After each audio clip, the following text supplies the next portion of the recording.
Bien, como ya habíamos revisado en capítulos anteriores, para poder hallar la velocidad expresada en metros por segundo, tendríamos que partir del potencial de velocidad. ¿Ok? Entonces, para una carga esférica, el potencial de velocidad viene expresada de la siguiente manera: 2 veces a sub 0 sobre r. A sub 0 es la fuerza generada en la roca circundante a través de las presiones. Y el r es la distancia que existe entre el punto que queremos medir y el foco de detonación. R es igual a la raíz cuadrada de la suma al cuadrado de las diferencias entre las coordenadas del punto a medir y el foco de detonación. Por lo tanto, reemplazamos R y tenemos que el potencial de velocidad 2 veces a sub 0 sobre toda esa expresión. ¿Ok? Entonces, dijimos que vamos a hallar el potencial de velocidad a través de las presiones. Entonces, en la siguiente diapositiva está el modelamiento que vamos a realizar para poder llegar a cuantificar la presión en ese instante. Y para ello vamos a hacer uso de las transformadas de Laplace. Ya vamos a ver eso. Por lo tanto, para poder hallar la velocidad expresada en metros por segundo, tendríamos simplemente que obtener las parciales del potencial de velocidad en cada componente. Tenemos el cambio de energía cinética por unidad de volumen, que sería la ecuación 2. Tenemos la densidad del medio por velocidad al cuadrado sobre 2, pero como vimos que en la ecuación de Navier-Stokes, de que se trata de un fluido no rotacional e incompresible, entonces no podríamos simplemente calcular el campo de velocidades así directamente, sino tendríamos que hacerla a través del potencial de velocidad, y para ella vamos a hacer uso de las transformadas de Laplace. ¿Ok? Entonces el campo de velocidades al cuadrado vendría expresado de la siguiente forma. Si queremos expresar la ecuación en términos de superficie, tendríamos la expresión de abajo. Sería la integral doble del potencial de velocidad, la parcial de potencial velocidad sobre la normal, por la derivada de la superficie. ¿Ok? Quiero acotar aquí que cuando veamos cargas cilíndricas, la forma en que esta va detonando dentro de esa longitud de carga lo va a realizar por pequeños paquetes discretos, y cada paquete discreto se va a comportar como una esfera. Entonces eso ya lo vamos a ver más adelante, pero hay que tener en cuenta de que vamos a tener que utilizar estas ecuaciones también para poder introducirlas a las ecuaciones de la carga cilíndrica. ¿Ok? Para un medio incompresible, como ya vimos, no depende de la forma de la superficie que encierra la carga, sino de la distancia entre el foco de detonación y el punto que se está midiendo en ese instante.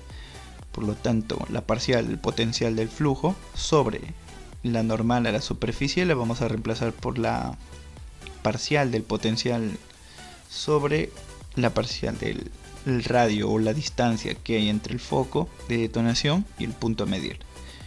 Para ello reemplazamos en la ecuación y tenemos lo siguiente. Pero sabemos que el potencial es 2 veces a sub 0, o sea, las fuerzas o presiones generadas en el medio sobre R. Eso lo dijimos al principio. Entonces, como T es igual a la densidad del medio sobre 2 por el potencial de velocidad multiplicada por la integral doble de la parcial del potencial sobre la parcial del radio, vamos a reemplazar en la ecuación. Entonces, reemplazamos el potencial directamente, pero la parcial del potencial está encerrada por la doble integral. Por lo tanto, vamos a tener que sacar las parciales de esta expresión.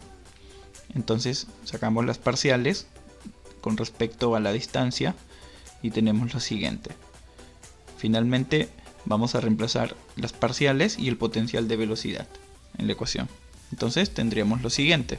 Liberamos las variables que no dependen de la integral para finalmente la integral pueda quedar sola y poder calcular la superficie. que en este caso de una esfera sería 4pi por el r cuadrado. Reemplazamos todo en la expresión de arriba y tendremos lo siguiente: 8pi por la densidad del medio a sub 0 elevado al cuadrado todo sobre r. Bueno, y como t dijimos en un inicio, la ecuación 2, que es el cambio de energía cinética, entonces se trata de energía y vamos a considerar que toda la energía liberada luego de la reacción del explosivo se va a convertir en energía cinética. Entonces nosotros sabemos de que esto no sucede así. De la energía que se libera en la reacción, en el proceso de detonación, el 100% no es convertida en energía cinética para hacer trabajo en la roca, sino que parte de ella se pierde en vibraciones, en luz, en sonido, etc. Entonces aquí vamos a tener en consideración también en el modelo poder introducir un pequeño factor para poder equilibrar la energía y poder acercarnos un poco más a la realidad. Un factor que ya lo vamos a ver cuando realicemos las simulaciones en la plantilla de Excel.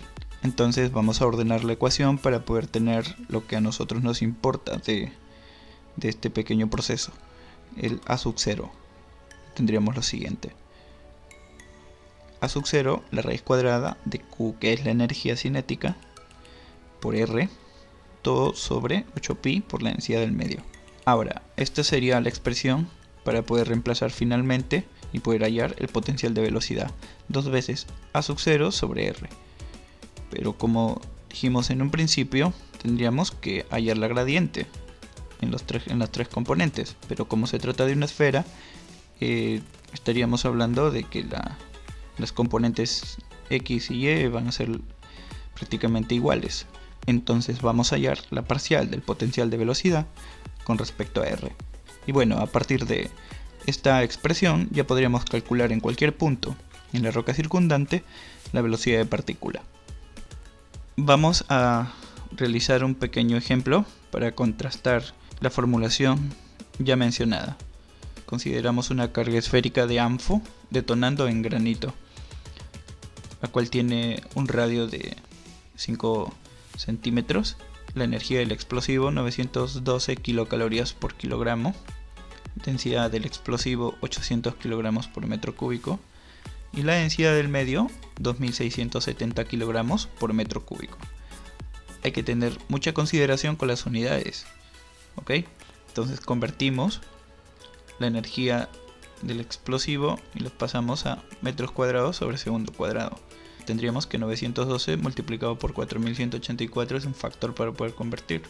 Nos da igual a 3.81. Multiplicamos la densidad del explosivo por el volumen y tenemos lo siguiente: 0.419 kilogramos.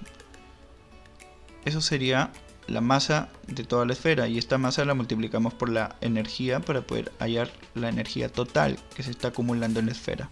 Entonces tendríamos que la esfera estaría liberando una energía cinética de 1.6 por 10 a la 6 kilogramos por metro al cuadrado sobre segundo al cuadrado. Reemplazamos en la siguiente ecuación 1.6 multiplicado por el radio sobre 8pi por la densidad del medio. Tendríamos que el A sub 0 sería 1.092 metros cúbicos sobre segundo. El potencial de velocidad sería lo siguiente: 2 veces A sub 0 sobre el radio. Reemplazamos y tendríamos esto. Como ya vimos, tendríamos que hallar la parcial de esta tanto en el componente X como en la componente Y. Ok, pero como la componente X y Y son iguales, la vamos a resumir con el radio. Entonces hallamos la parcial de este potencial con respecto al radio y tendríamos esto. Ok, si nosotros llevamos esto a programación, haríamos un bucle de 0 hasta un punto que lo defina el usuario y podríamos ir hallando la velocidad en ese punto a 1 metro, 2 metros, 3, dependiendo, e ir reemplazando en el radio. Bajo esta expresión ya vamos a poder calcular la velocidad en la roca circundante.